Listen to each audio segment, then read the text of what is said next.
Bismillahirrahmanirrahim. Assalamualaikum warahmatullahi wabarakatuh. Salam semangat, salam hebat level 2. Anak-anak hebat level 2, bagaimana kabarnya? Semoga kalian dalam keadaan sehat ya. Sudah siap kan untuk belajar?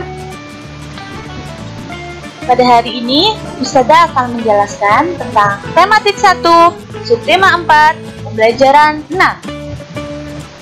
Sebelum memulainya, yuk kita buka pembelajaran hari ini dengan bacaan basmalah agar terlaksana dengan baik.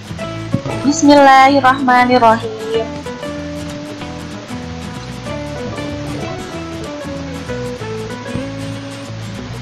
Ketika menolak permintaan orang lain, kita harus mengucapkannya dengan sopan. Kerukunan akan terjaga bila kita bertutur kata dengan baik. Pernahkah kamu mendengarkan dongeng tentang menolak permintaan seseorang? Kita lihat ada kisah JJ si jerapah. Di padang rumput yang luas, hiduplah sekelompok jerapah. Ada jerapah bernama JJ dan Jojo. JJ bersifat sombong karena merasa tubuhnya paling tinggi. Jojo bersifat baik hati, tubuhnya tidak terlalu tinggi. Pada suatu hari, kakek jerapah meminta tolong pada JJ dan Jojo. Kakek jerapah minta tolong diambilkan daun segar. Namun, JJ menolak. Tidak mau, kek, saya sudah repot. Sedangkan Jojo dengan sekuat tenaga mengambil daun segar untuk kakek jerapah. Suatu hari, JJ mendapat kesulitan. JJ jatuh, kakinya terjepit bebatuan. Teman-teman hewan lain tidak tega melihat JJ kesulitan. Mereka menolong JJ. Akhirnya, JJ sadar bahwa saling menolong antar teman itu penting. Di dalam kisah JJ si jerapah, terdapat kalimat penolakan. Coba kalian cari dulu kalimat penolakan dalam dongeng ini. Ya, betul sekali. Kalimat penolakan yang terdapat pada dongeng ini adalah tidak mau, kek, saya sedang repot. Itu adalah kalimat yang diucapkan oleh JJ kepada kakeknya ketika menolak membantu kakeknya mengambilkan daun. Tapi kalimat penolakan tersebut termasuk kalimat yang tidak sopan. Seharusnya JJ menggunakan kata maaf. Maaf, kek, saya tidak bisa karena saya sedang repot. Jadi kalimat penolakan itu ada yang sopan dan juga ada yang tidak sopan. Sebaiknya ketika kita menolak permintaan seseorang, kita menggunakan kata maaf, tidak bisa, seperti itu ya. Kemudian, dalam dongeng kisah JJ si jerapah, terdapat sikap gotong royong yang sesuai dengan pengamalan sila keempat Pancasila. Gotong royongnya itu adalah ketika teman hewan lain tidak tega melihat JJ kesulitan, sehingga mereka menolong JJ, begitu. Selain itu, terdapat sikap adil dalam menolong orang lain, yang termasuk pengamalan sila kelima Pancasila. Sikap adil di sini adalah walaupun hewan lain tahu bahwa JJ itu bersikap sombong, tetapi mereka tidak pilih-pilih ketika mereka menolong teman, seperti itu ya. Jadi harus bersikap adil kepada teman. Itu tadi adalah contoh pengamalan sila keempat dan kelima di dalam masyarakat. Nanti kalian dapat menyebutkan contoh lain, yaitu contoh pengamalan sila keempat dan kelima dalam masyarakat di dalam latihan soal nanti ya. Kemudian kita lihat ke matematika, yaitu membuat soal cerita penjumlahan dan pengurangan. Contohnya adalah, buatlah soal cerita dengan penyelesaian di bawah ini. Yaitu 367 dikurangi 113 ditambah 250. Kira-kira soal cerita yang sesuai dengan penjumlahan dan pengurangan tersebut itu seperti apa ya? Kita lihat. Hamas mempunyai 367 butir kelereng.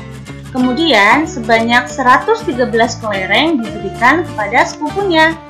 Sehari setelah itu, Hamas membeli lagi kelereng sebanyak 250 butir. Berapa jumlah butir kelereng yang Hamas miliki sekarang? Nah, itu adalah soal cerita yang sesuai dengan pengurangan dan penjumlahannya. Kita lihat, kenapa bisa sesuai? Di sini kita lihat ada pengurangan. Pengurangannya itu kita menggunakan kata diberikan kepada. Ya. Kemudian ada penjumlahan. Penjumlahan di sini kita menggunakan kata membeli lagi. Ya, jadi kata-kata yang berkaitan dengan penjumlahan itu misalnya diberi, membeli lagi, dan juga ada yang lain.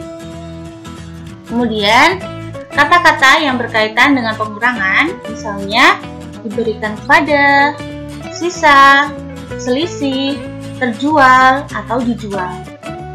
Nah, itu adalah kata-kata yang bisa kalian gunakan untuk membuat soal cerita pengurangan ataupun penjumlahan. Nanti kalian bisa membuatnya pada latihan soal. Kemudian, setelah kita membuat soal ceritanya, kita selesaikan jawabannya. Kira-kira berapa ya? 367 dikurangi 113 ditambah 250. Kita menggunakan cara susun ke bawah. Yaitu 367 dikurangi 113. Ingat ya, cara susun ke bawah kita menghitungnya pada tempat satuan terlebih dahulu. Di sini tempat satuannya yaitu adalah 7 dan 3. Kita mulai menghitung. 7 dikurangi 3 ada berapa? Pintar sekali, ada 4. Kemudian 6 dikurangi 1, ya hasilnya 5. 3 dikurangi 1, ya hasilnya 2. Di sini 367 dikurangi 113, itu hasilnya 254. Setelah dikurangi, kemudian soalnya kita lihat ditambah. Nah, hasil dari pengurangan tadi yaitu 254 kita pindahkan di sini. Kita tulis kembali.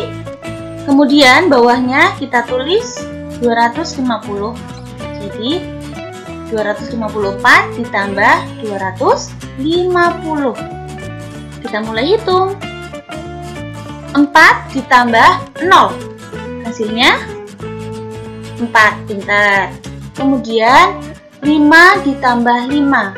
Hasilnya berapa? 10. Tapi tunggu dulu. Kita tidak bisa langsung menuliskan angka 10 di depan angka 4. Kenapa? Karena angka 10 terdapat 2 bilangan. Jadi kita tulis dulu di sini. Kemudian kita tulis yang belakang itu 0. Kita tulis baru di sini. Kemudian masih ada angka 1. Angka 1-nya kita tulisnya di sini, di atas angka 2. Sudah paham ya yang ini ya? Kemudian kita lanjutkan. 1 ditambah 2 ditambah 2. Kemudian, iya, pintar, sama dengan 5. Jadi, 254 ditambah 250 hasilnya adalah 504. Jadi, kelereng milik Hamas sekarang berjumlah 504 butir. Sudah paham ya? Jadi, ketika ada soal penjumlahan ataupun pengurangan, kita hitungnya dari yang depan dulu. Di sini kita lihat ada 367 dikurangi 113 terlebih dahulu. Kemudian hasilnya berapa?